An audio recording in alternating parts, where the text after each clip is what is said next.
We are making some delicious homemade chicken noodle soup.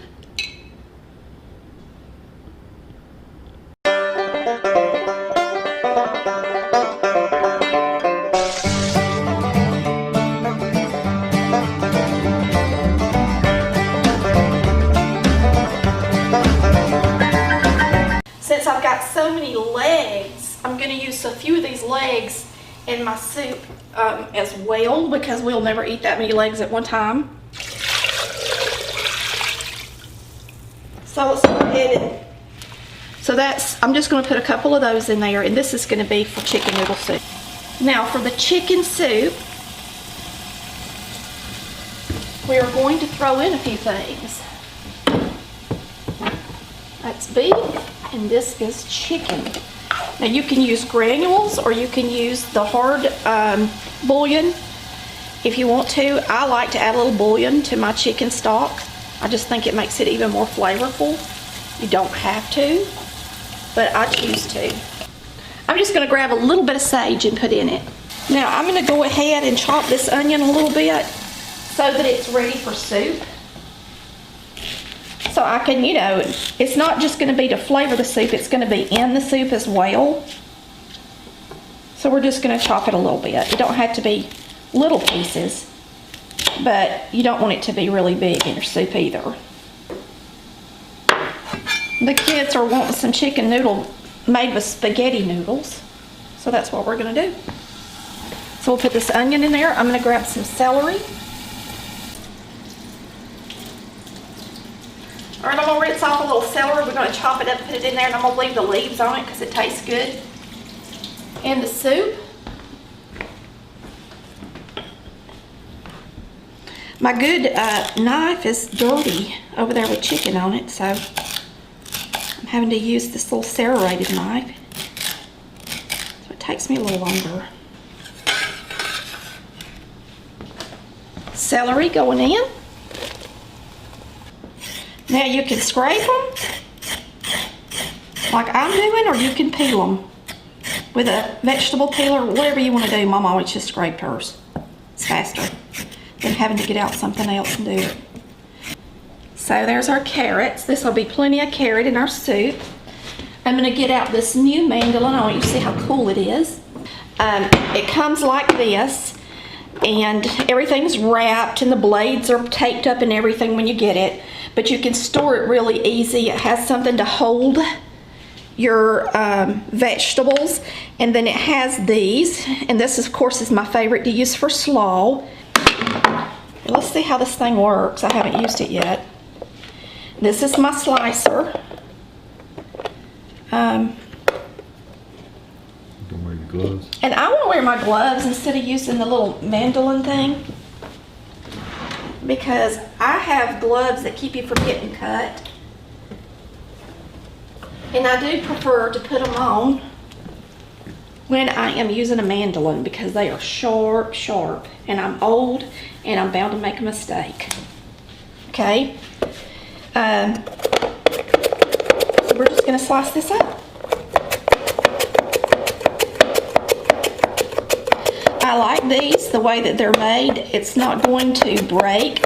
What happened with my old one is it was outlined with a piece of black trim, and the trim actually broke. And it's fun to use. It's fun to make potato chips and different cuts for salads. If you get some gloves like this, then your kids could actually help you. I wouldn't trust them with a guard, because your fingers can go to the side of a guard, but if they have these gloves, they work really well. And I just rinse these out in my dishwater when I'm washing dishes. Put in a little bleach for stuff like carrots that get on them, you know, and let them dry and use them over. You can go all the way down to the very end with these and not get cut. They're so nice. All right, here's our beautiful carrot slices. They're gonna go in our soup.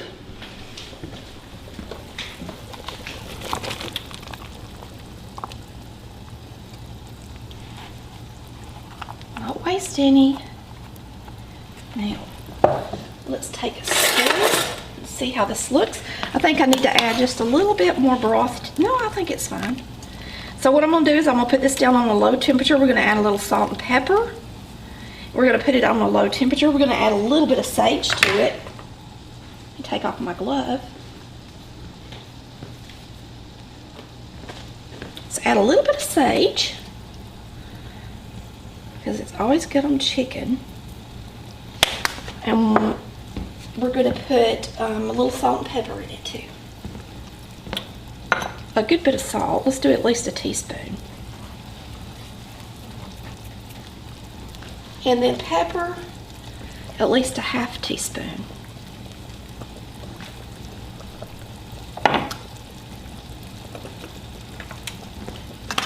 So I'm gonna put a lid on it and we're gonna simmer it. Now I'm gonna show you how this cookware works. Okay, this is my, and get out our chicken. I'm just gonna put it on a plate and let it cool down, and then we'll take it off the bone. And of course we'll leave this good broth in here to make our soup. But you're gonna wanna take your chicken out to cool. That's the back. I saved it because it had a good bit of meat on it.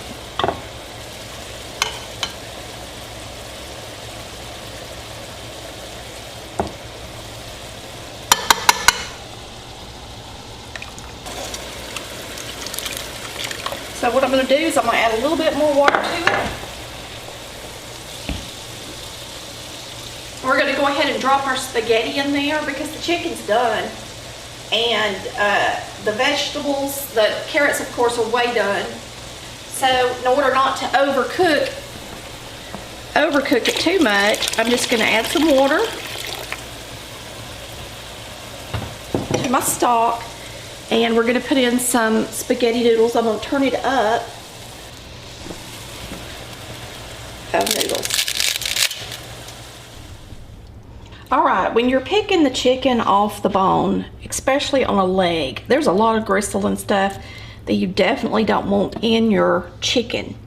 So when you're picking it off, make sure anything that looks like that looks like gristle, take it off. I take off even any part that looks like fat or gristle of any kind. I do not put in my chicken and dumplings or in my chicken noodle soup. Make sure that it's all fleshy meat. So just make sure you do a good job. Make sure you allot enough time, because it's not as simple as just pulling it off the bone and throwing it in there. And the reason I'm showing this is a lot of you have never really cooked that much, and you typically buy chicken that's off the bone.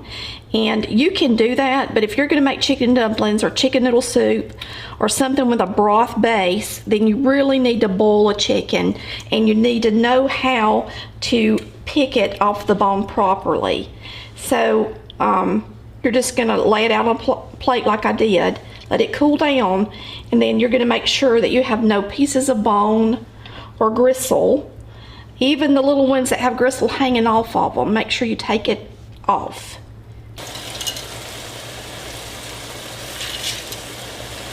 All right, we'll put the lid back on it, and those will get soft while this chicken cools down. We'll pick the meat off of it, throw it back in our broth, and we'll have some good chicken noodle soup. All right, our soup is ready. I'm gonna put a little parsley in it just to make it pretty, to have a little bit more green. So I'm gonna grab it up here. Throw some in there just for color. I don't have any fresh, or I put in some fresh.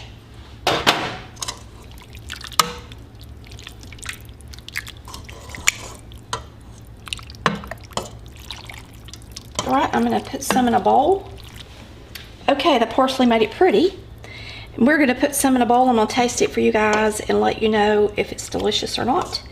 Always make sure before you plate that you do taste and make sure it's salty enough for your company or your family or your friends, whoever it is.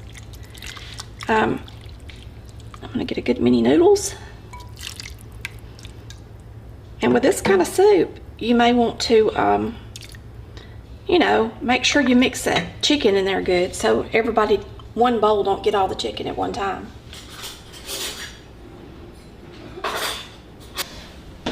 Now I'm gonna go ahead and taste it again in case I need to salt and pepper it. It's good. You can always add a little cracked pepper and salt on it before you eat it if you want to. It's got a really good flavor. It makes a huge difference when you boil a chicken or some chicken pieces like we did, just the leftover chicken. I got 2 meals out of a whole chicken and 2 chicken legs.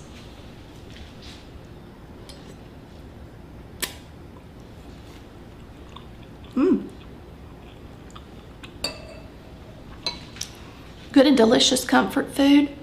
Something you can put in the refrigerator and have for lunches. And you could always make you a pimento cheese sandwich to go with it. This is my waterless cookware. A lot of people have bought it because I do like to use it. It is wonderful. You cannot fry stuff in it without it sticking because it is stainless steel, okay? You can do that, and even if it sticks, do what I'm about to do and it would release it. And that is, once you start cooking and it starts creating some steam, either from the meat you're cooking or the vegetables have a lot of their own moisture in them, then you put the lid on the top, and it's got to be in the open position. And once it starts to whistle, right now it's got a good bit of steam coming out, but it's not whistling. So you wait. You don't have to turn up what you're cooking, you just wait on it to whistle. Once it starts to whistle, you put it in the closed position, turn your eye down to a simmer, which is a very low setting, simmer, and you let it sit there and it creates a seal. Right now it's pretty hot, so you can still see the steam coming up through the edge. But once it calms down a little bit, since it's closed, it will go down to a simmer and it will almost pressurize what you're cooking, and it keeps it from using a lot of the moisture out of it, and that's how it can be a waterless cookware. I hardly ever use it as a waterless cookware. I just use it like a regular pot, but what I do like about it is that when you close it and you cook this way, if you're making cream potatoes or whatever it is you're making, dried beans, they tend to cook a lot faster because they're under some pressure without having to use a real pressure cooker. So I just really love this cookware. I've had it forever. It's just like my Salad Master. So why go and pay $2,000 and $3,000 for a set of Salad Master when you can buy this Maxim cookware and have the same product? The handles are the same, the seal's the same on the bottom of the pans. They're very thick and very nice. See this? It's very thick bottomed, and it has the same thing on the bottom of it as my Salad Master. I'm sure they're made by the same company. So if you've ever wanted a set of Salad Master, if your mother has a set or your grandmother has a set, then I would suggest you buy this set. It's about $300 on Amazon, and it's done really well. So our soup is going to simmer, and I'm going to let it simmer for about an hour. It's 1 o'clock, and about 2 o'clock we're going to take it off, take the chicken out, and finish preparing it. Thanks for watching Collard Valley Cooks, where we cook like Mama did.